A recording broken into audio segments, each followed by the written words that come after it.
আজকে দেখেন গোটা বিশ্বের ভিতরে মুসলমানদেরকে কোণঠাসা করার জন্য, মুসলমানদেরকে শেষ করে দেওয়ার জন্য ইহুদি খ্রিস্টানেরা একটা পায়তারা করতেছে। জোরে কোন ঠিক কিনা? আজকে ইরানের মুসলমান, আগে আমরা মনে করেছিলাম ইসরায়েল শুধু ফিলিস্তিন আর গাজাকে নিয়ে হয়তো তাদের যুদ্ধ শেষ করবে, কিন্তু আস্তে আস্তে দেখেন এখন ইরানে ঢুকেছে, আবার এরপরে পাকিস্তান, এভাবে আস্তে আস্তে বিশ্বের সমস্ত মুসলমানকে ওরা টার্গেট করেছে। দুনিয়াতে মুসলমান আল্লাহর কাছে মাথা নত না করে কাফের বেঈমানদের কাছে যেন মাথা নত করে থাকে, এরকম একটা পায়তারা করতেছে বিশ্বের ইহুদি খ্রিস্টানেরা। কিন্তু যতদিন আমাদের মাথা আছে, আমাদের মাথা একমাত্র নত হবে কার কাছে? এই জন্যে আমি আপনাদের সামনে সূরা ফিল থেকে, সূরা কুরাইশ থেকে আয়াত তেলাওয়াত করেছি। এখানে আল্লাহ বলতেছেন, ফালিয়াবুদু রাব্বা হাযাল বাইত, আমার এই ঘরের যারা গোলামি করবে, দাসত্ব গ্রহণ করবে, আমি আল্লাহ তাদেরকে দুইটা পুরস্কার সাথে সাথে দিয়ে দিব। জোরে বলেন কয়টা? দুইটা পুরস্কার সাথে সাথে দিয়ে দিব। এক নম্বর পুরস্কার হলো আল্লাযী আত'আমাহুম মিন জু'ইন, দুই নম্বর পুরস্কার হলো আমানাহুম মিন খাউফ। এক নম্বর পুরস্কার হলো যাবতীয় রিজিকের পেরেশানি থেকে আল্লাহ আমাদেরকে মুক্ত করে দেবে। আমরা সকলেই বিশ্বাস করি রিজিক দেওয়ার মালিককে, আরো জোরে বলে। আর দুই নম্বর পুরস্কার হলো যাবতীয় ভয় ভীত থেকে। এই খ্রিস্টান ইহুদির যতই অস্ত্র থাক, যতই ওদের হাতে শক্তি থাক, সমস্ত কিছু থেকে আল্লাহ আমাদেরকে নিরাপত্তা দিয়ে দিবে। আমলটা কি? ওই ঘরের মালিকের গোলামি করা লাগবে। ওই ঘর মানে কোন ঘর? আল্লাহর ঘর। আল্লাহর ঘর বলতে এখানে কাবা ঘরকে উল্লেখ করা হয়েছে। কাবার সঙ্গে যত ঘর সম্পৃক্ত, মনে করেন আপনাদের এরুলিয়া বাজারে মসজিদ আছে না নাই, এই মসজিদও কাবার একটা অংশ। আমরা মসজিদকে কার ঘর বলি? আল্লাহর ঘর বলি। এখন গোটা পৃথিবীতে মুসলমানদের মধ্যে একটা ভয় কাজ করতেছে, না জানি কি হয়, কে জয় কে পরাজয়। আমাকে অনেকে বলে, হুজুর ইসরায়েল না ইরান, এই দুই দলের মধ্যে, এই দুই দেশের মধ্যে কোন দেশ পরাজয় হবে? আমি বললাম মুসলমানের কোনো পরাজয় নাই, মুসলমানের কোনো পরাজয় নাই। মুসলমান দুনিয়া থেকে বিদায় নিলে আল্লাহ তাকে শহীদ হিসাবে গ্রহণ করে। জোরে কোন ঠিক কি না? আর মুসলমান যদি বিজয় লাভ করে তখন মুসলমান গাজী হয়ে যায়। মুসলমানের দুনিয়া রব্বানা আতিনা ফিদ দুনিয়া হাসানা ওয়া ফিল আখিরাতি হাসানা, মুসলমানের কোনো ক্ষতি নাই। আজকে এখানে বৃষ্টি হয়েছে, এই বৃষ্টি মাস আষাঢ় মাস বৃষ্টি হয়েছে বলে কি মাহফিলের ক্ষতি? ক্ষতি? কোনো ক্ষতি নাই। মুসলমানের দুনিয়াতেও লাভ, আখিরাতেও লাভ। মুসলমান যদি ওই ঘরের মালিকের গোলাম হয়, ওই ঘরের মালিক মানে আল্লাহর ঘরের যদি গোলামি করে, আল্লাহর ঘরের গোলামি করতে গেলে যতগুলো আমল আছে, এক নম্বর আমলের নাম কি? নামাজ। যেরকম এক নম্বর আমলের নাম কি? নামাজ। এখন আমাদের বাংলাদেশের মুসলমান, বিশেষ করে খুব খেয়াল করবেন, বাংলাদেশের মুসলমান এই নামাজের ব্যাপারে সবচাইতে বড় দুর্বল। ঠিক কিনা বলেন? নামাজের ব্যাপার আমরা যারা এখানে বসে আছি, যারা দাঁড়িয়ে আছি, আমাদের মাঝ থেকে কিছুক্ষণ আগে একটা নামাজ চলে গেল, সে নামাজের নাম হলো মাগরিবের নামাজ। হয়তো ভুল করবে, আমি আমার কথাটা সত্য নাও হতে পারে, এখানে দুই চারজন হয়তো আছে যারা মাগরিবের নামাজে আদায় করে, মানে নামাজের কোনো গুরুত্বই নাই। ঠিক কিনা বলেন? নামাজের কি নাই? গুরুত্ব নাই। আমরা ইমানকে যদি রক্ষা করতে চাই, আমি যে আয়াতে কারিমা তেলাওয়াত করেছি এর উপরই এশার নামাজ পর্যন্ত আলোচনা করব, একটু মনোযোগ দিয়ে আমাদের শুনতে হবে। এখন আপনারা বলেন, নামাজের ব্যাপারে একটা হাদিস আছে, যে মান তারাকা সালাত মুতাম্মিদান ফাকাত কাফারা, ইচ্ছা করে একটা ওয়াক্ত নামাজ যারা ছেড়ে দিল, তরক করলো, আল্লাহর সঙ্গে তারা কুফরি করলো। এখানে 5 ওয়াক্ত বলা হয়নি, কয় ওয়াক্ত? 1 ওয়াক্ত। জোরে বলেন কয় ওয়াক্ত? 1 ওয়াক্ত নামাজ যদি ইচ্ছা করে বাদ দেয়, ইচ্ছা করে, তাহলে সে আল্লাহর সঙ্গে কুফরি করলো। অন্য হাদিসে বলা হয়েছে বাইনাল আবদি ওয়াল কুফরি তরকুস সালাত, বান্দা আর কাফের মধ্যে পৃথক করার নামই হলো নামাজ। আজকে যদি মুসলমানের এই নামাজটা থাকে, পৃথিবীর কোনো শক্তি নাই মুসলমানের সামনে দাঁড়াতে পারে। ধরে কোন কথা ঠিক কি না? মুসলমানের সামনে দাঁড়াতেই পারবে না, কারণ আল্লাহ নিজেই বলেছেন 2টা পুরস্কার তোমাদেরকে সাথে সাথে দিয়ে দিব। একটা পুরস্কার হলো রেজেক নিয়ে তোমাদের কোনো টেনশন করা লাগবে না, রেজেকের দায়িত্ব কার হাতে? আরো জোরে বলেন কার হাতে? অবারিত রেজেক রহমত স্বরূপ আল্লাহ আমাদেরকে দান করবেন। আর 2 নম্বর পুরস্কার হলো যাবতীয় ভয় ভীতি থেকে আল্লাহ আমাদেরকে পুরোপুরি নিরাপত্তা দিয়ে দিবে। এখন আপনারা বলেন যে ইরানের মুসলমানকে এভাবে ইসরায়েলিরা হত্যা করতেছে, মুসলমান যদি আপনারা স্বীকার করেন, ইরানের মুসলমান যদি স্বীকার করেন, আপনারা বলেন তো ইরানের ওরা কি? শিয়া কে কয়? মুসলমান। আমরা এই শিয়া সুন্নি এগুলো নিয়ে আমরা এখন আর চিন্তা করব না, আমরা চিন্তা করব মুসলমান হিসাবে। জোরে কোন কথা ঠিক কিনা? মুসলমান, ইরানের মুসলমান, ঠিক কিনা বলেন? মুসলমান। ইরানের আয়াতুল্লাহ উনি কি বলেছেন? উনি বলেছেন আমি চলে যাব, কিন্তু তোমরা এই যুদ্ধটাকে, এই জিহাদটাকে জারি রেখো। আজকে চিন্তা করে দেখেন, আপনারা হয়তো বলবেন হুজুর নামাজের কথা বলতেছেন আপনি, কারণ আল্লাহর ঘরের গোলামি করো। আল্লাহর ঘরের গোলামি মানে শুধু নামাজ না।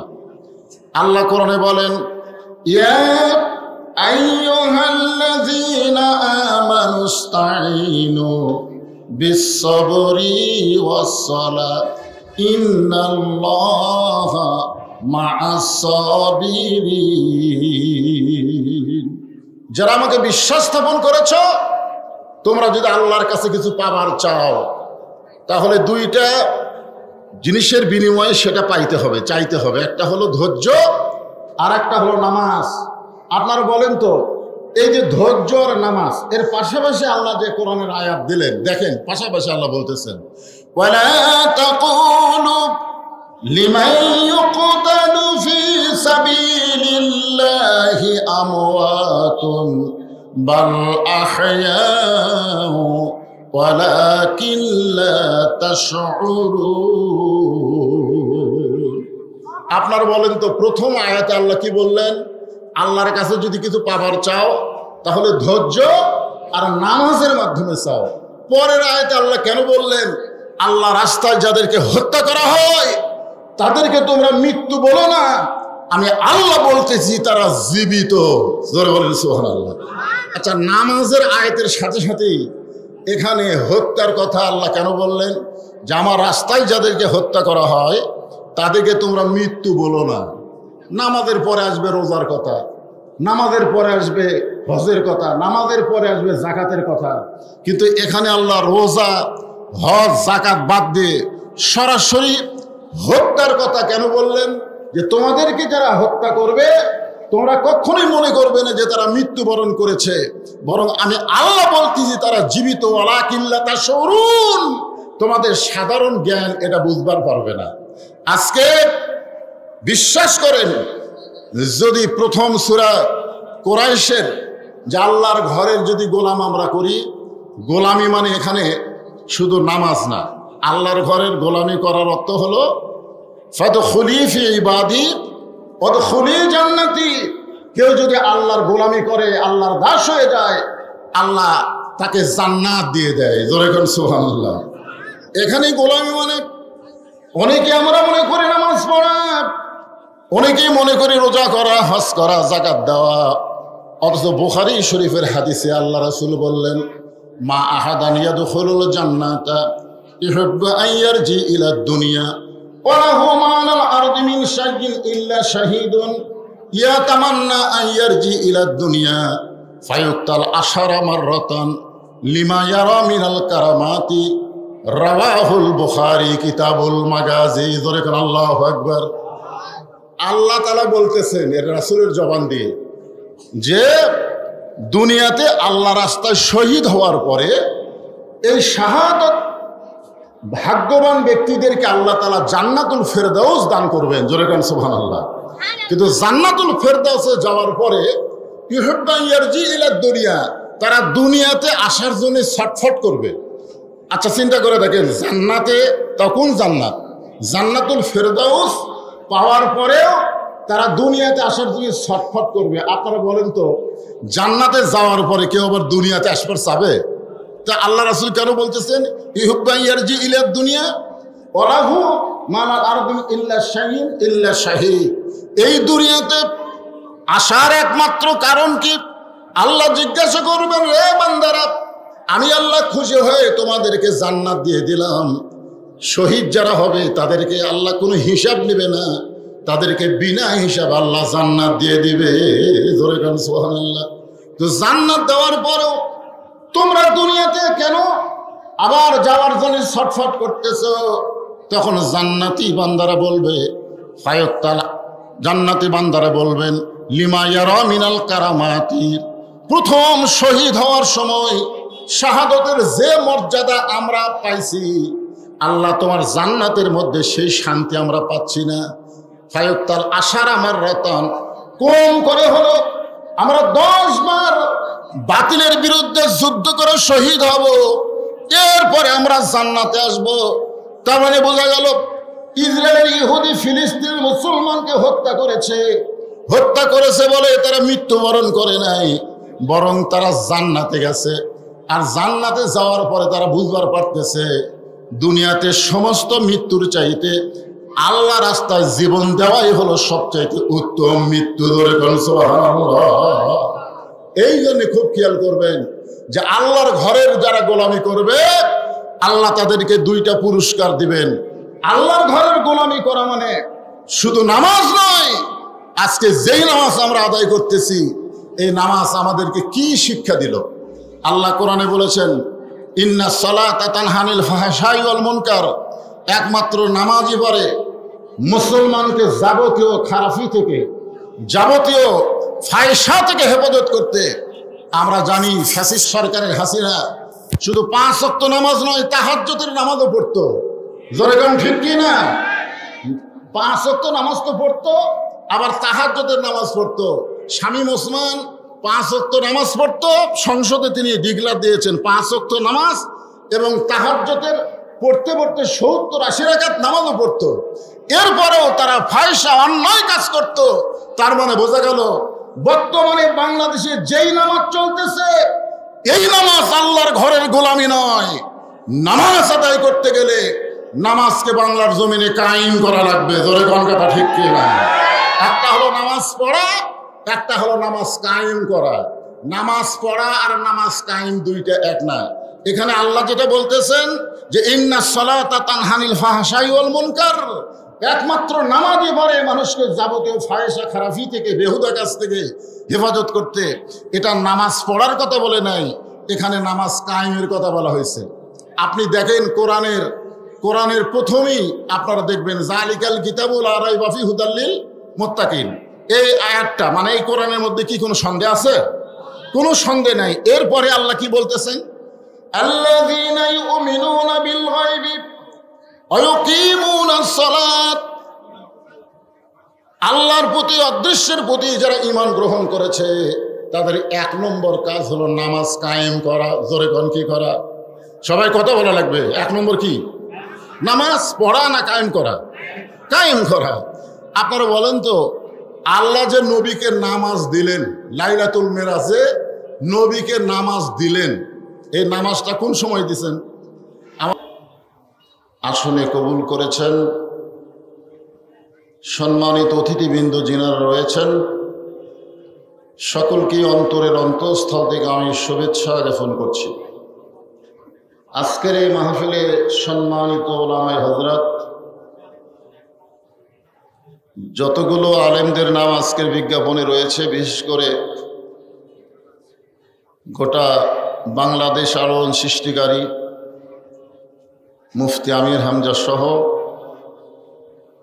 রুহুল আমিন যুক্তিবাদী, আব্দুল বারী রশিদি, আব্দুল সালাম যুক্তিবাদী, আবুল কালাম আজাদ, সাইদ ইকবাল হাবিবি সহ আলেম ওলামা যিনারা আপনাদের মাঝে মাঝেও বসে আছেন, মঞ্চে আছেন, সকলকেই অন্তরের অন্তঃস্থল থেকে আমি শুভেচ্ছা জ্ঞাপন করছি। আজকের এই মাহফিলে আল্লাহর পরীক্ষিত বাছাইকৃত যে সমস্ত আল্লাহর বান্দারা আমার সামনে বসে আছেন এবং যেনারা বসার পরিবেশ না পাওয়ার কারণে কষ্ট করে দাঁড়িয়েও আছেন, আমি আমার অন্তরের অন্তঃস্থল থেকে আপনাদের সবাইকে শুভেচ্ছা জ্ঞাপন করছি। সম্মানিত মা বোনেরা, পর্দার অন্তরালে বসে বসে যারা আলোচনা শুনতেছেন তাদেরকে শ্রদ্ধা জ্ঞাপন করে এই পরিবেশে এই মুহূর্তে আপনাদেরকে জিজ্ঞাসা করতেছি, আপনারা সকলে কেমন আছেন? আলহামদুলিল্লাহ। কত সুন্দর, হ্যাঁ জি, আলহামদুলিল্লাহ রব্বিল আলামিন। যে আল্লাহ শারীরিক সুস্থতা এবং মানসিক প্রশান্তি, সুবহানাল্লাহ বলেন। এটা কি মাস চলতেছে? জুলাই মাস না, জুন মাস। আচ্ছা, গত বছর এই জুন মাসে গত বছর আমাদের অনেকের শরীর কিন্তু সুস্থ ছিল, কিন্তু মনের মধ্যে একটা অশান্তি কাজ করতো, না জানি কি হয়, না জানি কি হয়। আজরাইল ধরার আগে পুলিশ ধরার ভয়, জোরে কোন ঠিক কিনা? এই বছর কিন্তু আর এই পুলিশ ধরার ভয় নাই, আছে খালি আজরাইল ধরার চিন্তা সকলের মনের মধ্যে নাই, আছে নাই? তো যিনারা শারীরিক সুস্থতা এবং মানসিক প্রশান্তি সহকারে আজকের এই জান্নাতের বাগানে বসেছেন, দাঁড়িয়ে আছেন, আমরা সকলে আল্লাহর দরবারে শুকুর গুজার করছি। সকলেই আমরা জবান খুলে বলছি, রব্বানা লাকাল হামদ হামদান কাসীরান তাইয়িবান মুবারাকান ফীহি। আমরা আল্লাহর প্রশংসা করলাম। আজকে দেখেন, গোটা বিশ্বের ভিতরে মুসলমানদেরকে কোণঠাসা করার জন্যে, মুসলমানদেরকে শেষ করে দেওয়ার জন্যে ইহুদি খ্রিস্টানের একটা পায়তারা করতেছে, জোরে কোন ঠিক কিনা? আজকে ইরানের মুসলমান, আগে আমরা মনে করেছিলাম ইসরায়েল শুধু ফিলিস্তিন আর গাজাকে নিয়ে হয়তো তাদের যুদ্ধ শেষ করবে, কিন্তু আস্তে আস্তে দেখেন এখন ইরানে ঢুকেছে, আবার এরপরে পাকিস্তান, এভাবে আস্তে আস্তে বিশ্বের সমস্ত মুসলমানকে ওরা টার্গেট করেছে। দুনিয়াতে মুসলমান আল্লাহর কাছে মাথা নত না করে কাফের বেঈমানদের কাছে যেন মাথা নত করে থাকে, এরকম একটা পায়তারা করতেছে বিশ্বের ইহুদি খ্রিস্টানেরা। কিন্তু যতদিন আমাদের মাথা আছে, আমাদের মাথা একমাত্র নত হবে কার কাছে? এই জন্যে আমি আপনাদের সামনে সূরায়ে ফিল থেকে, সূরায়ে কুরাইশ থেকে আয়াত তেলাওয়াত করেছি। এখানে আল্লাহ বলতেছেন, ফালিয়াবুদু রাব্বা হাযাল বাইত। আমার এই ঘরের যারা গোলামি করবে, দাসত্ব গ্রহণ করবে, আমি আল্লাহ তাদেরকে দুইটা পুরস্কার সাথে সাথে দিয়ে দিব। জোরে বলেন কয়টা? দুইটা পুরস্কার সাথে সাথে দিয়ে দেব। এক নম্বর পুরস্কার হলো আল্লাযী আত'আমাহুম মিন জু'ইন। দুই নম্বর পুরস্কার হলো আমানাহুম মিন খাউফ। এক নম্বর পুরস্কার হলো যাবতীয় রিজিকের পেরেশানি থেকে আল্লাহ আমাদেরকে মুক্ত করে দেবে। আমরা সকলেই বিশ্বাস করি রিজিক দেওয়ার মালিককে, আরো জোরে বলে। আর দুই নম্বর পুরস্কার হলো যাবতীয় ভয় ভীত থেকে।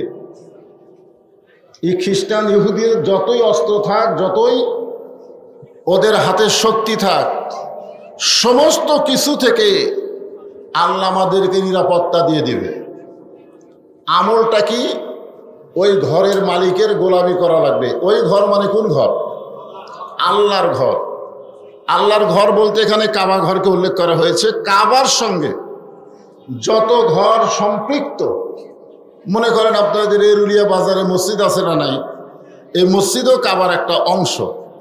আমরা মসজিদকে কার ঘর বলি? আল্লাহর ঘর বলি।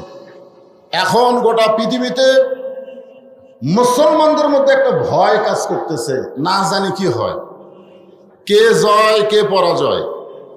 আমাকে অনেকে বলে, হুজুর ইসরায়েল না ইরান, এই দুই দলের মধ্যে, এই দুই দেশের মধ্যে কোন দেশ পরাজয় হবে? আমি বললাম, মুসলমানের কোনো পরাজয় নাই, মুসলমানের কোনো পরাজয় নাই।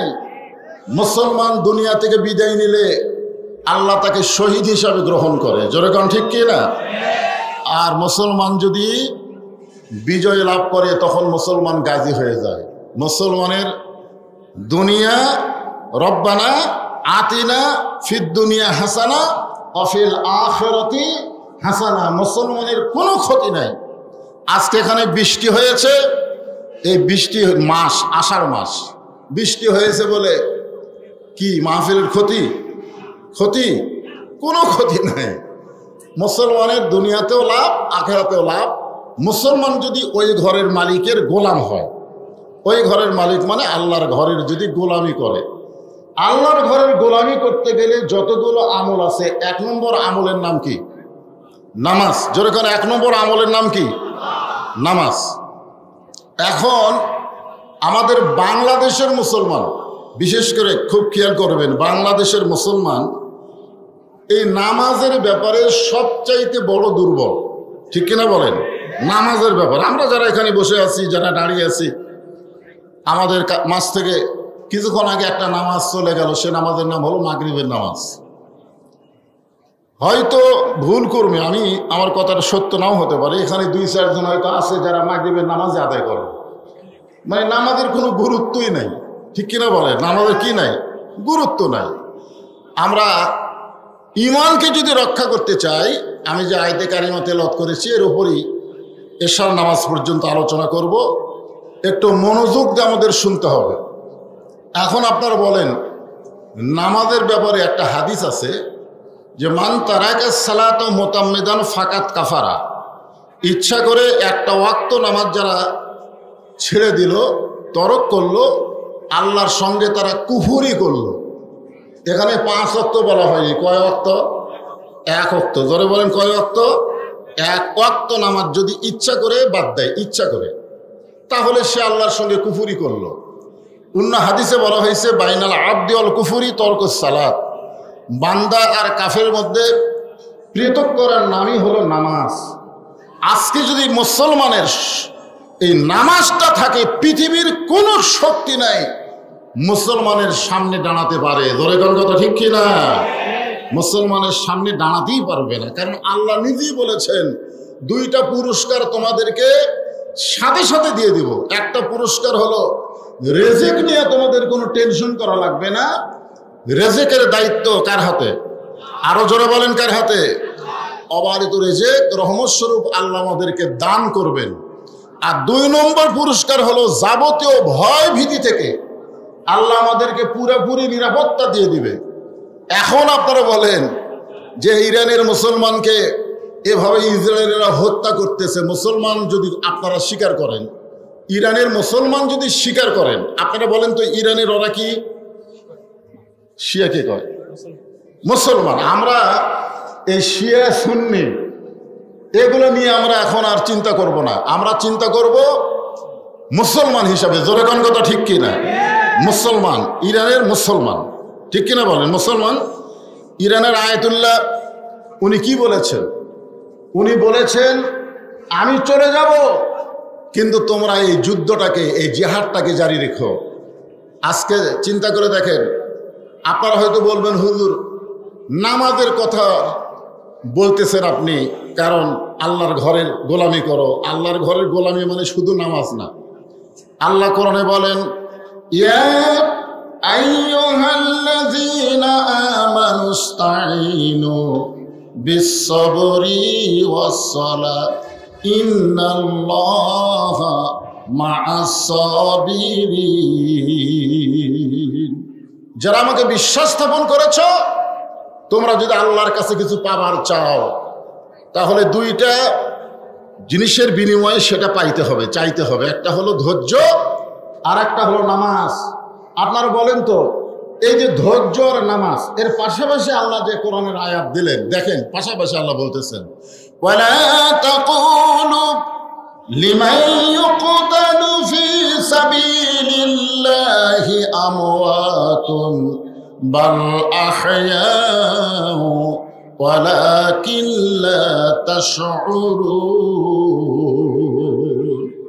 আপনারা বলেন তো, প্রথম আয়াতে আল্লাহ কি বললেন? আল্লাহর কাছে যদি কিছু পাবার চাও তাহলে ধৈর্য আর নামাজের মাধ্যমে চাও। পরের আয়াতে আল্লাহ কেন বললেন আল্লাহ রাস্তায় যাদেরকে হত্যা করা হয় তাদেরকে তোমরা মৃত্যু বলো না, আমি আল্লাহ বলতেছি তারা জীবিত। জোরে বলেন সুবহানাল্লাহ। আচ্ছা, নামাজের আয়াতের সাথে সাথেই এখানে হত্যার কথা আল্লাহ কেন বললেন? যে আমার রাস্তায় যাদেরকে হত্যা করা হয় তাদেরকে তোমরা মৃত্যু বলো না। নামাজের পরে আসবে রোজার কথা, নামাজের পরে আসবে হজের কথা, নামাজের পরে আসবে জাকাতের কথা, কিন্তু এখানে আল্লাহ রোজা, হজ, জাকাত বাদ দিয়ে সরাসরি হত্যার কথা কেন বললেন?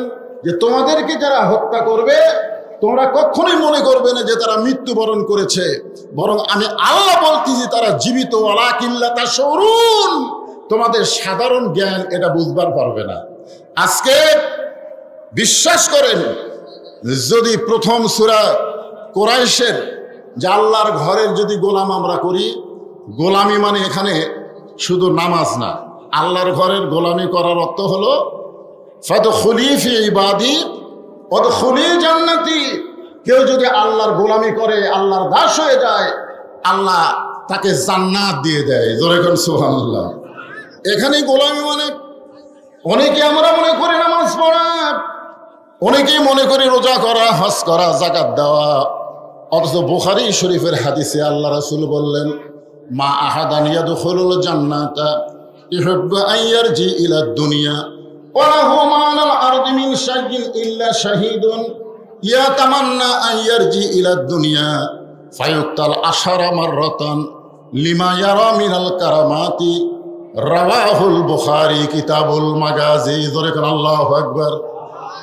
আল্লাহ তাআলা বলতেছেন এর রাসূলের জবান দিয়ে যে দুনিয়াতে আল্লাহ রাস্তায় শহীদ হওয়ার পরে এই শাহাদাত ভাগ্যবান ব্যক্তিদেরকে আল্লাহ তাআলা জান্নাতুল ফেরদাউস দান করবেন। জোরে কোন সুবহানাল্লাহ। কিন্তু জান্নাতুল ফেরদাউসে যাওয়ার পরে ইউহিব্বু আন ইয়ারজি ইলা দুনিয়া, তারা দুনিয়াতে আসার জন্য ছটফট করবে। আচ্ছা, চিন্তা করে দেখেন, জান্নাতে তখন জান্নাতুল ফেরদাউস পাওয়ার পরেও তারা দুনিয়াতে আসার জন্য ছটফট করবে। আপনারা বলেন তো, জান্নাতে যাওয়ার পরে কেউ আবার দুনিয়াতে আসবার চাবে? তা আল্লাহ রাসূল কেন বলতেছেন ইউহিব্বু আন ইয়ারজি ইলা দুনিয়া ওয়া লাহু মা আলাল আরদি ইল্লা শাইইন ইল্লা শাহীদ। এই দুনিয়াতে আসার একমাত্র কারণ কি? আল্লাহ জিজ্ঞাসা করবেন, রে বান্দারা, আমি আল্লাহ খুশি হয়ে তোমাদেরকে জান্নাত দিয়ে দিলাম, শহীদ যারা হবে তাদেরকে আল্লাহ কোনো হিসাব নেবে না, তাদেরকে বিনা হিসাব আল্লাহ জান্নাত দিয়ে দিবে। ধরে গান সুবহানাল্লাহ। তো জান্নাত দেওয়ার পরেও তোমরা দুনিয়াতে কেন আবার যাওয়ার জন্য ছটফট করতেছো? তখন জান্নাতি বান্দারা বলবে, ফায়ুক্তাল, জান্নাতি বান্দারা বলবেন, লিমা ইয়ারা মিনাল কারামাতি। প্রথম শহীদ হওয়ার সময় শাহাদতের যে মর্যাদা আমরা পাইছি, আল্লাহ তোমার জান্নাতের মধ্যে সেই শান্তি আমরা পাচ্ছি না। ফায়ুক্তাল আশারা মাররাতান, কম করে হলো আমরা 10 বার বাতিলের বিরুদ্ধে যুদ্ধ করে শহীদ হব, এরপরে আমরা জান্নাতে আসব। তার মানে বোঝা গেল ইসরায়েলের ইহুদি ফিলিস্তিন মুসলমানকে হত্যা করেছে বলে তারা মৃত্যুবরণ করে নাই, বরং তারা জান্নাতে গেছে। আর জান্নাতে যাওয়ার পরে তারা বুঝবার পারতেছে দুনিয়াতে সমস্ত মৃত্যুর চাইতে আল্লাহ রাস্তায় জীবন দেওয়াই হলো সবচাইতে উত্তম মৃত্যু। ধরে কোন সুবহানাল্লাহ। এই জন্য খুব খেয়াল করবেন যে আল্লাহর ঘরের যারা গোলামি করবে আল্লাহ তাদেরকে 2টা পুরস্কার দিবেন। আল্লাহর ঘরের গোলামি করা মানে শুধু নামাজ নয়, আজকে যেই নামাজ আমরা আদায় করতেছি এই নামাজ আমাদেরকে কি শিক্ষা দিল? আল্লাহ কোরআনে বলেছেন, ইন্নাস সালাতা তানহানিল ফাহশাই ওয়াল মুনকার, একমাত্র নামাজই পারে মুসলমানকে যাবতীয় খারাপি থেকে, যাবতীয় ফায়সা থেকে হেফাজত করতে। আমরা জানি ফ্যাসিস্ট সরকারের হাসিনা শুধু 5 ওয়াক্ত নামাজ নয়, তাহাজ্জুদের নামাজও পড়তো। জোরে কোন ঠিক কি না? 5 ওয়াক্ত নামাজ তো পড়তো, আবার তাহাজ্জুদের নামাজ পড়তো। শামীম ওসমান 5 ওয়াক্ত নামাজ পড়তো, সংসদে তিনি ডিক্লার দিয়েছেন 5 ওয়াক্ত নামাজ, এবং তাহাজ্জুদের পড়তে পড়তে 70-80 রাকাত নামাজও পড়তো। এরপরেও তারা ফায়সা অন্যায় কাজ করত। তার মানে বোঝা গেল বর্তমানে বাংলাদেশে যেই নামাজ চলতেছে, এই নামাজ আল্লাহর ঘরের গোলামি নয়। নামাজ আদায় করতে গেলে নামাজকে বাংলার জমিনে কায়েম করা লাগবে। জোরে কোন কথা ঠিক কি না? একটা হলো নামাজ পড়া, একটা হলো নামাজ কায়েম করা। নামাজ পড়া আর নামাজ কায়েম দুইটা এক না। এখানে আল্লাহ যেটা বলতেছেন যে ইন্নাস সালাতা তানহানিল ফাহশাই ওয়াল মুনকার, একমাত্র নামাজই পারে মানুষকে যাবতীয় ফায়সা খারাপি থেকে, বেহুদা কাজ থেকে হেফাজত করতে। এটা নামাজ পড়ার কথা বলে নাই, এখানে নামাজ কায়েমের কথা বলা হয়েছে। আপনি দেখেন কোরআনের প্রথমেই আপনারা দেখবেন জালিকাল কিতাবুল লা রাইবা ফিহি হুদাল লিল মুত্তাকিন, এই আয়াতটা মানে এই কোরআনের মধ্যে কি কোনো সন্দেহ আছে? কোনো সন্দেহ নাই। এরপরে আল্লাহ কি বলতেছেন? আল্লাযীনা ইউমিনুনা বিল গায়বি ওয়া ইউকিমুনাস সালাত, আল্লাহর প্রতি, অদৃশ্যের প্রতি যারা ঈমান গ্রহণ করেছে তাদের 1 নম্বর কাজ হলো নামাজ কায়েম করা। জোরে কোন কি করা? সবাই কথা বলা লাগবে। 1 নম্বর কি? নামাজ পড়া না কায়েম করা? কায়েম করা। আপনারা বলেন তো, আল্লাহ যে নবীকে নামাজ দিলেন, লাইলাতুল মিরাজে নবীকে নামাজ দিলেন, এই নামাজটা কোন সময় দিয়েছেন? আমাদের মুসলমান হিসাবে কিছু জানা দরকার। এই নামাজটা আল্লাহ নবীকে দিয়েছেন নবুয়তের 10ম বৎসরে। নবুয়তের কত বৎসরে? নবুয়ত পাওয়ার 10ম বৎসরে আল্লাহ তাআলা লাইলাতুল মিরাজে নবীকে 5 ওয়াক্ত নামাজ দিলেন। এই 5 ওয়াক্ত নামাজ পাওয়ার পরেও নবী কিন্তু আরো 3 বছর মক্কায় ছিলেন। কয় বছর? 3 বছর মক্কায় ছিলেন। কোরআনের কোন জায়গায় আল্লাহ বলে না ইকরাউস সালাত, নামাজ পড়ো, ইকরাউস সালাত, নামাজ পড়ো। এটা কোরআনের কোন জায়গায় বলে নাই। নবী নামাজ পাওয়ার পর থেকে আল্লাহ বলতেছেন আকিমুস সালাত, নামাজ কায়েম করেন, নামাজ কায়েম করো। আল্লাহ রাসূল বললেন, আল্লাহ আপনি তো কোরআনে নামাজ কায়েমের কথা বলতেছেন, কিন্তু আমি তো নামাজ নিয়ে আসলাম মক্কায় 5 ওয়াক্ত, কিন্তু নামাজ তো কায়েম হচ্ছে না, নামাজ তো কায়েম হচ্ছে না। নামাজ আমরা চুপি চাপি পড়তেছি, আজান ছাড়া নামাজ। জোরে কোন কি ছাড়া নামাজ? আজান ছাড়া নামাজ। চোরের মতন চুপি চুপি ঘরের মধ্যে নামাজ, নামাজ তো কায়েম হচ্ছে না। তখন আল্লাহ পাক রাসূলকে জানাইলেন, নামাজকে কায়েম করতে গেলে যিনি ইমাম হবেন, যিনি মসজিদের ইমাম হবেন, তিনাকেই আবার নেতা হওয়া লাগবে। নামাজকে কায়েম করতে গেলে যিনি মসজিদের ইমাম হবেন, তিনাকেই আবার ওই এলাকার কি হওয়া লাগবে? কথা কয় না কেন? শুধু মসজিদের ইমাম হলে হবে না, সমাজের নেতা হওয়া লাগবে। আপনার উপর যখন নামাজ কায়েমের আয়াত নাজিল করা হলো, তখন মক্কাতে আপনি হলেন ইমাম আর আবু জেহেল হচ্ছে নেতা। যতদিন পর্যন্ত আবু জেহেলের মতো নেতা থাকবে, ততদিন পর্যন্ত নামাজ পড়তে পারেন, পড়াতে পারেন, কিন্তু নামাজ কায়েম করতে পারবেন না। নামাজ কায়েম করতে গেলে যিনি ইমাম হবে তিনাকেই নেতা হওয়া লাগবে। এখন বাংলাদেশে একটা সুযোগ দেখা যাচ্ছে, একটা সুযোগ, একটা বাতাস। আপনাদের দোয়ায় বাংলাদেশের প্রায় জায়গায় ওয়াজ করতে গিয়ে একটা জিনিস আমাদের চোখে ধরা পড়তেছে, মানুষ দিন দিন জালেমের জুলুম এটা বুঝবার পারতেছে। জোরে কোন কথা ঠিক কি না? মানুষ দিন দিন কারা জালেম, কারা সংসদে গেলে কোনোদিনও নামাজের কথা একবার বলবে না, কারণ তারা নিজেরাই নামাজ পড়ে না, তারা নামাজের কথা কেমনে বলবে? জোরে কোন কথা ঠিক কি না? এই জন্য খুব খেয়াল করা লাগবে।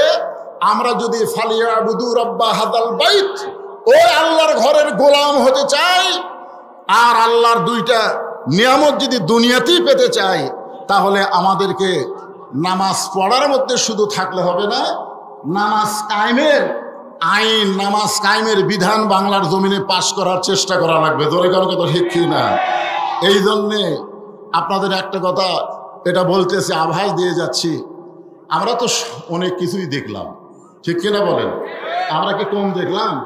এই 54 বছর 53 বছরে আমরা বহু কিছু দেখলাম, কিন্তু আমরা তো সবই দেখলাম, কিন্তু একটা বার কি দেখা যায় যে বাংলার জমিনে কোরআন দিয়ে ভালো মানুষের আমরা কি চাই? সৎ লোকের শাসন আর আল্লাহর কোরআনের আইন। জোরে কোন কথা ঠিক কিনা?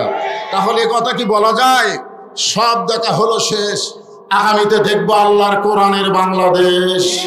কারা কারা দেখতে চান দুই হাত তুলে আল্লাহকে দেখান। লিল্লাহি তাকবীর।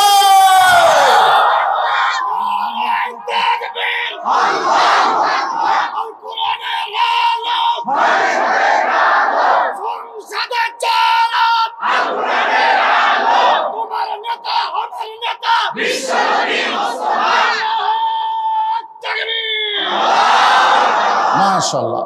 আপনারা বলেন তো, এই যে আল্লাহ বললেন যিনি ইমাম তিনি কি নেতা হওয়া লাগবে, এই জন্য আল্লাহ তাআলা নামাজ, শুধুমাত্র নামাজ কায়েম, ফালিয়াবুদু রাব্বা হাযাল বাইত, আল্লাহর গোলামি করার জন্য আল্লাহ তাআলা নবীকে হিজরত করালেন। নবীকে হিজরত করালেন, নবী গেলেন মদিনায়, নবী নিজে ইমাম এবং নবী নিজেই রাষ্ট্রনায়ক। আল্লাহ ঘোষণা করলেন, আল্লাযীনা ইম্মাক্কান্নাহুম ফিল আরদ, মুসলমানের মধ্যে কাউকে যখন ক্ষমতার চেয়ার দেওয়া হবে, সে ক্ষমতার চেয়ার পাওয়ার পরে তার 1 নম্বর দায়িত্ব হলো পদ্মা সেতু নির্মাণ করা, 1 নম্বর দায়িত্ব হলো বাল্য বিবাহ বন্ধ করা, 1 নম্বর দায়িত্ব হলো মাদক মুক্ত সমাজ গড়া।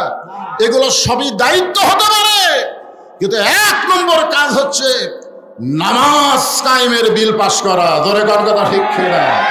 আপনারা বলেন তো, আগামীতে সংসদে কোন দল গেলে নামাজ কায়েমের বিল উত্থাপন করবে? এটা একজন মুসলমান হিসেবে কোরআনের মাহফিলে এসে আমাদের জানা বোঝার দরকার আছে না নাই? জোরে কোন আছে না? খুব খেয়াল করে শুনবে। আল্লাহ বললেন, তোমাদেরকে 2টা পুরস্কার দেওয়া হবে। 1 নম্বর পুরস্কার হলো তোমাদের রিজিকের কোনো পেরেশানি করা লাগবে না।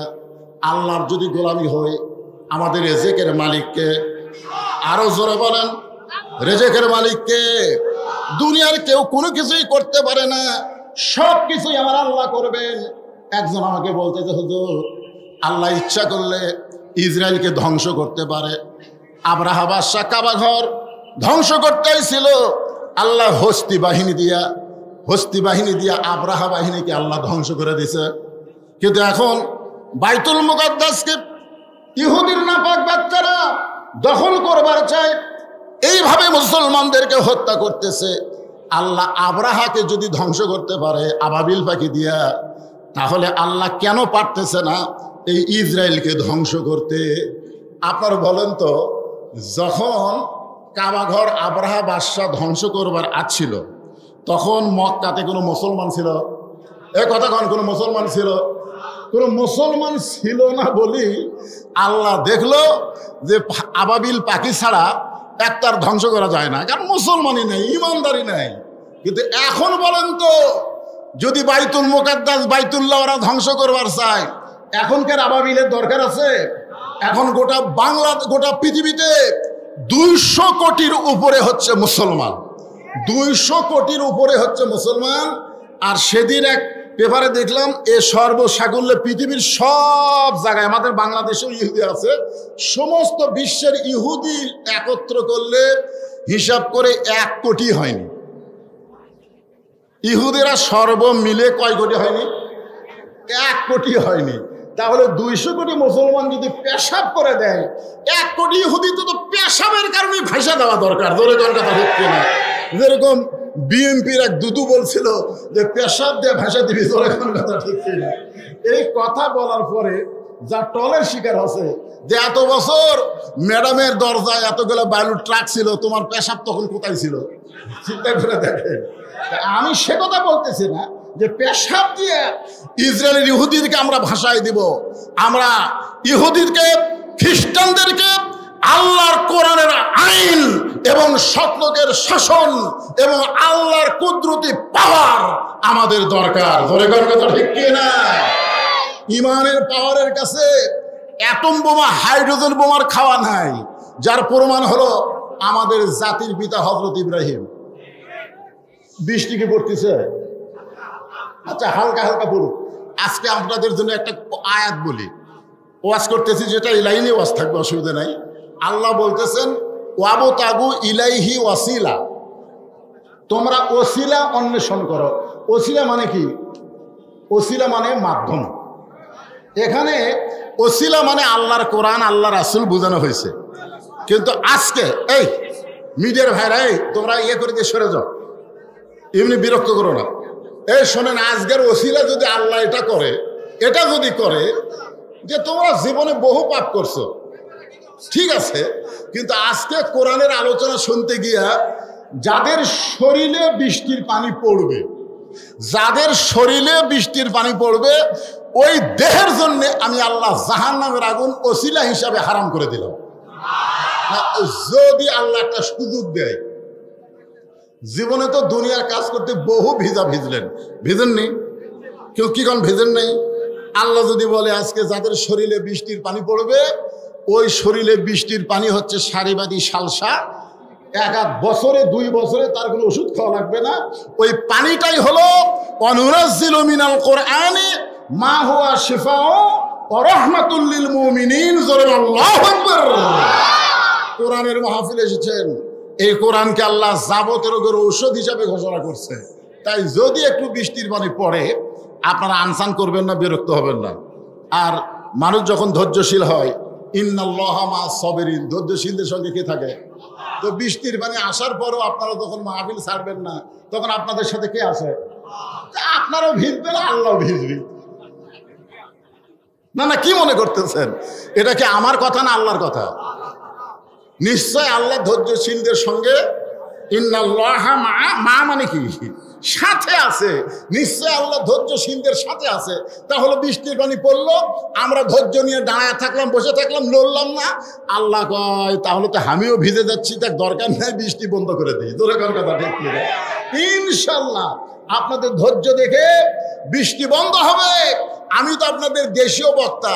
এরপরে মুফতি আমির হামজা আসতেছে। আল্লাহ, আমার ভাতিজা গোলাম রব্বানী এই অসময়ে মাহফিল করেছে, তুমি আল্লাহ ইচ্ছা করলে রাত 12টা পর্যন্ত বৃষ্টি বন্ধ রাখতে পারো।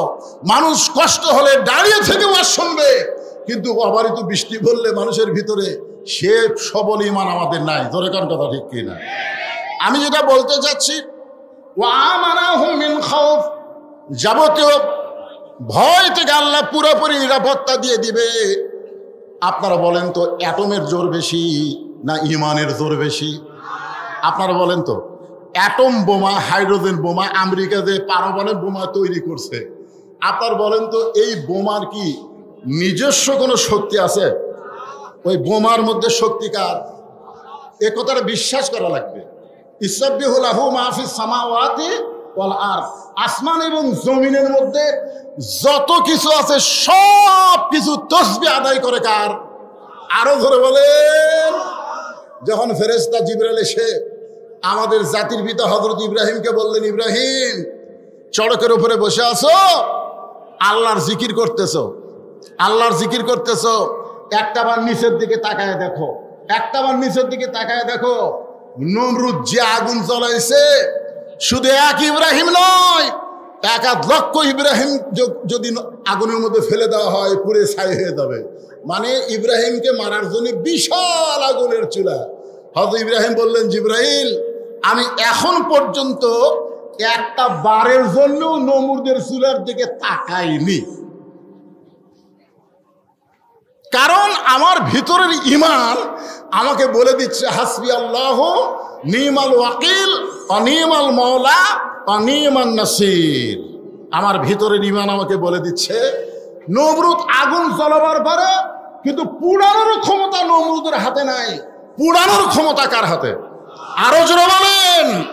আমেরিকা, রাশিয়া, ব্রিটেন, ফ্রান্স এরা পারমাণবিক বোমা তৈরি করতে পারে, কিন্তু বোমা ফাটার কোনো শক্তি নাই আল্লাহ যদি না চায়। ধরে কোন ঠিক কিনা? আপনারা বলতেছেন হুজুর তাহলে এই যে ইসরায়েল বোমা মারতেছে, ইসরায়েল যে মারতেছে, আপনারা দেখেন ইসরায়েল মারতেছে, ওটা আবার ঘুরে এসে ইসরায়েলের মধ্যে পড়তেছে। ধরে কোন কথা ঠিক কিনা? আল্লাহ তো কিছু দৃশ্য আমাদেরকে দেখাচ্ছে। ধরে কোন কথা ঠিক কিনা? কিন্তু এরকম কেন হচ্ছে? আজকে ইরানের মুসলমানকে এভাবে কেন শেষ করে দেওয়ার পায় তারা করতেছে? আল্লাহ কোরআনে বলেছেন ওয়াতাসিমু বিহাবলিল্লাহি জামিআন ওয়ালা তাফাররাকু, তোমরা একতাবদ্ধ হও, তোমরা বিচ্ছিন্ন হয় না। বিশ্বের 200 কোটি মুসলমান একটা বারের জন্য এখানে যেরকম তাকবীর দিল, বিশ্বের 200 কোটি মুসলমান এক হয়ে আল্লাহু আকবার বলে তাকবীর দেয়, পৃথিবীর সমস্ত নাস্তিকদের নেংটি খুলে যাবে। জোরে করে কথা ঠিক কিনা? কিন্তু আমরা এক হতে পারতেছি না। আজকে আপনারা দেখেন ইরানে আমেরিকার রণতরী আমেরিকাকে শেল্টার দিয়েছে মুসলমানের কিছু দেশ, মুসলমানের কিছু দেশ জায়গা দিয়েছে। ইরানের আয়াতুল্লাহ বলেছে যদি সময় হয় আমরা সেই অস্ত্র প্রয়োগ করব, সেই অস্ত্র হোক। মানে এখনো কিন্তু অস্ত্র প্রয়োগ করেনি, এখন খেল তামাশা হচ্ছে। দরিকান কি হচ্ছে? ইরানের হাতে এমন কিছু অস্ত্র, আসলে সে অস্ত্র কিছুই না, সে অস্ত্রের নাম হলো ইমান। দরিকান নাম কি? ইমানের বলে বলিয়ান হয়ে। আমি একটা দৃষ্টান্ত দেই, বাড়িওয়ালা যদি ন্যাংড়াও হয় আর চোর যদি আমার মতন শক্তিশালীও হয়, আপনারা খুব খেয়াল করবেন বাড়িওয়ালা কি ন্যাংড়া, 2 পাই ন্যাংড়া, হাঁটতেই পারে না, কিন্তু বাড়িওয়ালা সজাগ আছে, বাড়িওয়ালা চেতন আছে। আর আমার মতন জুয়ান তাগড়া চোর এসে গভীর রাত্রে চুরি করার জন্য কেবল মশান নিছে, এমন সময় যদি বাড়িওয়ালা বলে কে রে, আপনারা বলেন তো চোর কি চুরি করবি না দৌড় দিবি? কারণ বাড়িওয়ালাকে হাঁটতে পারে, বাড়িওয়ালা কি ন্যাংড়া। জোরে কোন কি ন্যাংড়া, কিন্তু বাড়িওয়ালা কি আছে? সজাগ আছে। বাড়িওয়ালা কি আছে? সজাগ আছে। তাহলে এখানে বোঝা গেল চোর যেটা করতেছে এটা হলো অন্যায়, আর বাড়িওয়ালা যে বলতেছে কে রে, এইটা হলো ন্যায়। গোটা পৃথিবীতে অমাই ইয়াবতাগি গায়রা ইসলাম দীনান ফালাই ইউকবালা মিনহু, একমাত্র ইসলাম ছাড়া অন্য কোন জীবন বিধান আল্লাহ কবুল করবে না। ধরে গঙ্গা তো ঢেকে না। আমাদের অস্ত্র নাই, আমরা ন্যাংরা হলেও আমাদের পাওয়ার আছে ইমানের। জোরে কোন কথা ঠিক কিনা? আমেরিকা, রাশিয়া, ব্রিটেন, ফ্রান্স এরা হচ্ছে চোর। একটাবার যদি ইমানের বলে বলিয়ান হয়ে কে রে বলতে পারি, ওরা দৌড়ে পাহাড়ের গুহার মধ্যে লুকাবে। জোরে কোন কথা ঠিক কিনা? আপনারা দেখেন ইসরায়েলের ইহুদিরা এখন বাংকারের মধ্যে লুকে আছে। জোরে কোন কথা ঠিক কিনা? লুকাস কেন? লুকাস কেন? বাংকারের মধ্যে লুকে আছে। একজন আজকে সাংবাদিকের সামনে বলল যে সারা রাত আমরা বাংকারের মধ্যে লুকা থাকি আর দিনের বেলা মাথা বার করে দেখি খবর কি। শোনেন, শুধু ইরানের সাথে গোটা বিশ্বের সমস্ত মুসলমান যদি এক হবার পারে, তাহলে ইসরায়েলের মানচিত্র পৃথিবীর জমিনে থাকবে না। ধরে কোন কথা ঠিক না? আল্লাহর কোরআনের জন্য, সৎ লোকের শাসনের জন্য গোটা বাংলাদেশ যদি এক হতে পারে, তাহলে আগামীতে আর কোন জালেম বাংলার ক্ষমতায় আসতে পারবে না। ধরে কোন কথা ঠিক না? আমাদেরকে এক হতে হবে। ফালিয়াবুদু রব্বা হাযাল বাইত, আমরা আল্লাহর সেই ঘরের গোলাম হব। গোলাম হওয়ার সঙ্গে সঙ্গে আল্লাহ বললেন তোমাদেরকে 2টা পুরস্কার দেওয়া হবে। 1 নম্বর পুরস্কার হলো তোমাদের রেজেক নিয়ে কোনো পেরেশানি করা লাগবে না। আপনারা বলেন তো রেজেক দেওয়ার মালিককে? আরো জোরে বলেন মালিককে। তাহলে বিশ্বাস করলেন আল্লাহর নাম হলো রাজ্জাক। ওমা মিন দাব্বাতিন ফিল আরদি ইল্লা আলাল্লাহি রিজকুহা, পৃথিবীতে এমন কোনো বিচরণশীল প্রাণী নাই যার রেজেকের ব্যবস্থা আমার আল্লাহ করে নাই। আর 2 নম্বর হলো ওয়া আমানাহুম মিন খাউফ, যাবতীয় ভয় ভীতি থেকে আল্লাহ পুরাপুরি নিরাপত্তা দান করে দিবে। আমরা মৃত্যুর ভয় করব না, আমরা মৃত্যুর ভয় করব না, কারণ মুসলমান মরে না, মুসলমান দুনিয়া থেকে বিদায় নেয় আর আল্লাহর জান্নাতের মধ্যে তারা প্রবেশ করে। এই জন্য আল্লাহ বলেছেন ওয়ালা তামুতুন্না ইল্লা ওয়া আনতুম মুসলিমুন, তোমরা মুসলমান না হয়ে মৃত্যুবরণ করো না। মুসলমান হয়ে যদি আমরা মরতে চাই, তাহলে আল্লাহর গোলামি ছাড়া কোনো উপায়, জোরে বলেন আল্লাহর গোলামি ছাড়া কোনো উপায় নাই। আমরা একটু আল্লাহর কাছে বলি তো, আল্লাহ আল্লাহ তুমি ইচ্ছা করলে রাত 12টা পর্যন্ত বৃষ্টি বন্ধ রাখতে পারো। কি আল্লাহর কাছে বলতে পারি না? বলেন আল্লাহ এই কোরআনের জন্য, এই কোরআনের মাহফিলের জন্য বৃষ্টি দাও। আল্লাহর কাছে আমরা বলতে পারবো না বৃষ্টি বন্ধ করো? আল্লাহ এই কোরআনের মাহফিলের জন্য, কোরআনের ওসিলায় আল্লাহ তুমি রাত 12টা পর্যন্ত অন্তত এই এলাকায় বৃষ্টি দিও না। এরকম একটা দোয়া কি করা যায়? ভাইজান বারবার আপনারা ওয়াজ শুনতেছেন এবং উপর দিকে খেয়াল করতেছেন, কারণ খেয়াল যদি চারিদিকে করেন তখন দেখবেন আসল জিনিস আপনারা বুঝতে পারবেন না। আসল জিনিস তো বোঝা লাগবে না? কি বলতেছে? লিমা ইয়ারা মিনাল কারামাতি, আল্লাহ প্রথম শহীদ হওয়ার সময় শাহাদতের যে শান্তি পাইছি, ফায়ুক্তাল আশারা মাররাতান, কম করে হলেও 10 বার শহীদ হব, তারপরে জান্নাতে আসবো। এখন জান্নাতে থাকতে ভালো লাগে না, আমরা দুনিয়াতে আবার ফিরে যাবার চাই। তাহলে কি বুঝতেছেন? মুসলমানকে যে হত্যা করা হচ্ছে, এই মুসলমানেরা জান্নাতের মধ্যে গিয়েও শান্তি পাবে না। বুখারী শরীফের হাদিস অনুযায়ী আর একটা হাদিস আমি আপনাদের বলি, মান সাআলাল্লাহু তাআলা আশ-শাহাদাতা বিসিদিকিন বাল্লাগাহুল্লাহু মানাজিলা শুহাদা ওয়াই মাতা আলা ফিরাশিহি। কেউ যদি আল্লাহ রাস্তায় শাহাদতের তামান্না নিয়ে এই কোরআনের দল করে, ধরে কোন কিসের দল করে? কথা বলেন না কেন, কিসের দল করে? কারণ যখনই আপনি কোরআনের দল করবেন, আল্লাহর দল করবেন, ওয়ালা নাবলুওয়ান্নাকুম বিশাইইন মিনাল খাউফি ওয়াল জুই ওয়া নাকসিম মিনাল আমওয়ালি ওয়াল আনফুসি ওয়াস সামারাতি ওয়া বাশশিরিস সাবিরিন। আপনি যখন কোরআনের দল করবেন, কোরআনের আন্দোলন করবেন, বাংলাদেশের কোরআন দিয়া পার্লামেন্ট চলবে, সৎ লোকের শাসন চাবেন, তখন আল্লাহ তাআলা, আল্লাহ রাসূল বলতেছেন যে সেই ব্যক্তি যদি নিজের বিছনাতে মৃত্যুবরণ করে, সে ব্যক্তি কোথায়? নিজের বাল্লাগাহুল্লাহু মানাজিলা শুহাদা ওয়াই মাতা আলা ফিরাশিহি, সে ব্যক্তি যদি নিজের বিছনায় মৃত্যুবরণ করে, হাসরের ময়দানে আল্লাহ তাআলা তাকে শহীদদের কাতারে দাঁড় করায়া দিবে। তবে কষ্ট আছে না নাই? আপনারা বলেন কষ্ট আছে না নাই? অনেক কষ্ট, নানা ধরনের কষ্টের পরেই বাশশিরিস সাবিরিন, আগেই ধৈর্যের পুরস্কার দেবে না। একটা মা যদি সন্তান নিতে চায়, জীবনে কোনোদিন সন্তান হয়নি, এবার প্রথমেই সন্তান হবে, আমার মা বোনেরা যারা পর্দার অন্তরে বসে আছে, আমি তাদেরকে বলবো, মা, আমাদের মায়েরা, আমাদের দাদিরা, আমাদের নানীরা কোনোদিন সিজার করে বাচ্চা নেয় নাই, তারা নর্মালে বাচ্চা নিয়েছে। জোরে কোন কথা ঠিক কিনা? কথা বলেন। এখন একটা কি সিস্টেম হলো, পৃথিবীর কোনো দেশে এত সিজার হয় না, যেই সিজার আমাদের বাংলাদেশে হয়। একটা ভ্যানওয়ালার বউ পর্যন্ত নর্মালি বাচ্চা লিবার চায় না, একটা ভ্যান চালায়, ও কয় সিজার। শোনেন, বাচ্চা হওয়ার, আমার মায়েরা যারা পর্দার অন্তর আছে, আজকে আমাদের সন্তানগুলো, অধিকাংশ সন্তান, ছোট ছোট বাচ্চারা এই নষ্ট হওয়ার পিছনে কারণ হলো সিজার। কারণ কি? সিজার। আমার মায়েদের বলতেছি, মা, প্রথম বাচ্চা হবে, আল্লাহ রাসূল কেন বললেন মায়ের পায়ের তলে জান্নাত, মায়ের পায়ের তলে জান্নাত? এ কথা বলার পিছনে কারণ আছে না নাই? কি কারণ? একটা সন্তানের জন্য মা বেশি করে না বাপ বেশি করে? মা কি করে?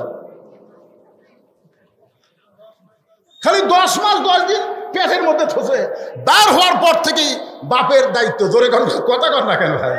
যা কিছু কেনা লাগবে কে?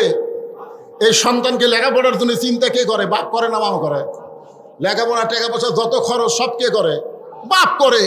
আমি তো চিন্তা করি একটা সন্তানকে শুধু 10 মাস 10 দিন পেটে থই আর 2.5 বছর দুধ পান করাই, এরপর আর মায়ের কোনো কষ্ট না, সমস্ত কষ্ট হলো বাপের কষ্ট। জোরে কথা কর না কেন? তারপরেও বাপের পায়ের তলে জান্নাত নয়, মায়ের পায়ের তলে জান্নাত। এটা কি বোঝা লাগবে না? এটা বোঝা লাগবে তো। কি বলবো প্রসবের কথা, মা বিনে সেই ব্যথা কেউ তো বুঝবে না। মাজন ঠেকিয়ে সন্তানের দায়, অকালে মা মারা যায়, কেন সে মায়ের ভক্তি করো না? এমন দরদি ভাবে কেউ হবে না আমার মা গো।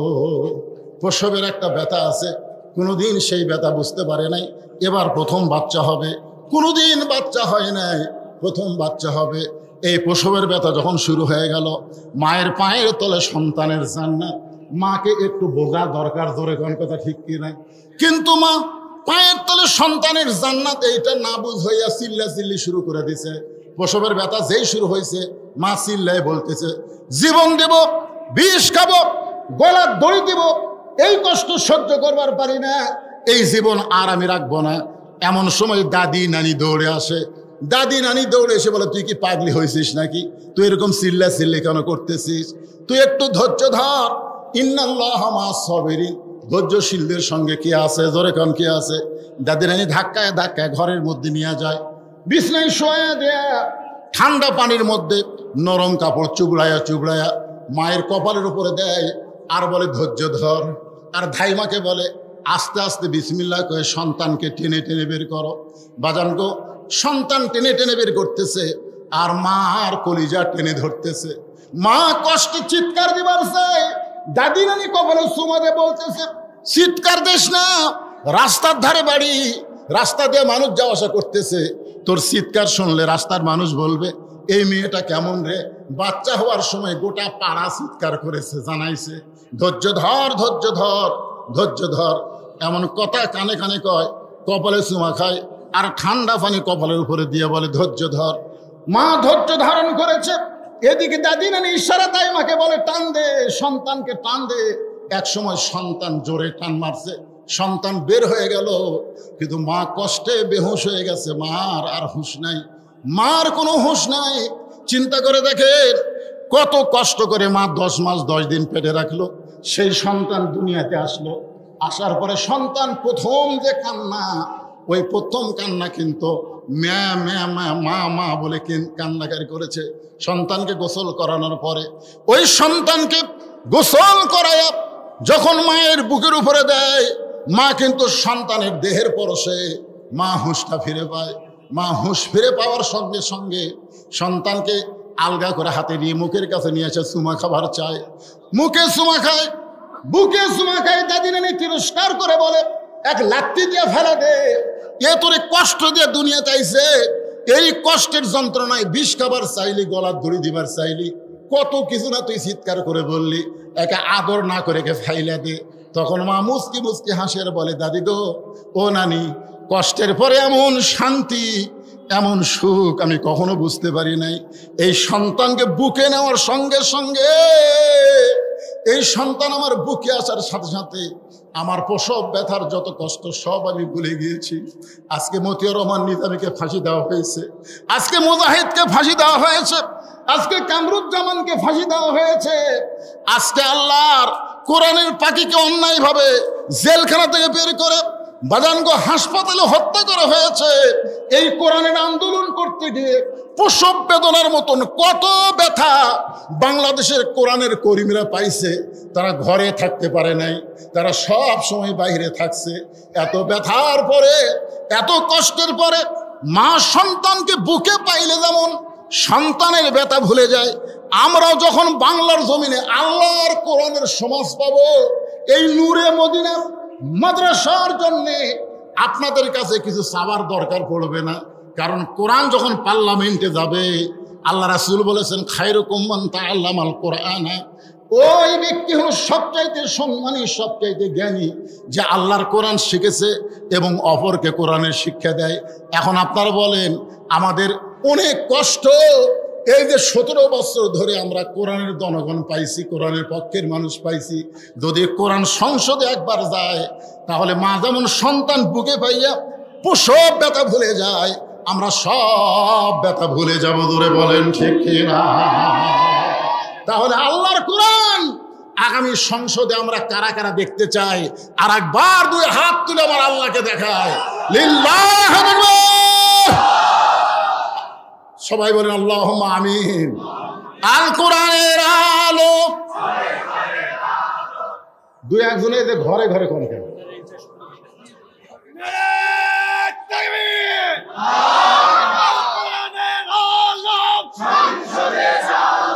সংসদে চালান আল কোরআনের আলো, বিপ্লব বিপ্লব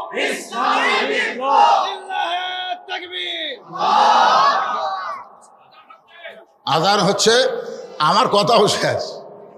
আজান মানে আমার কথাও শেষ। এখন আমরা মাহফিল চলবে, নামাজ হবে, নামাজের পরে অনেক বক্তা আছে বিজ্ঞাপনে। আমাকে বলা হয়েছিল মাগরিব থেকে এসা পর্যন্ত, আমি মাগরিব থেকে এসা পর্যন্ত। আজান, অনেকে মনে করে যে আজান দেওয়া সময় চুপ থাকা, আজান দেওয়ার সময় আজানের কি দেওয়া, উত্তর দেওয়া। তা আমাদের এতগুলো মানুষের মধ্য থেকে একজনই যদি আজানের উত্তর দিয়ে দেয়, আমরা সবাই নামাজি, জোরে কোন সবাই কি আজানের উত্তর দেওয়া মানে কি? বাবা ছেলেকে ডাকতেছে, এদিকে আসো, তখন ছেলে যাচ্ছি বাবা, কিন্তু আসে না, যাচ্ছি বাবা কিন্তু আসে না। এটা কি হলো? উত্তর দিল কিন্তু কাম হলো? তা আমরা আজানের উত্তর দেওয়া মানে আমরা সবাই 5 ওয়াক্ত নামাজ আদায় করবো, আল্লাহ যেন কবুল করে, জোরে করে আমি। আলহামদুলিল্লাহ, আজকের এই সম্মানিত মেহমান উপস্থিত মাওলানা ফজলুল ইসলাম, এটাকে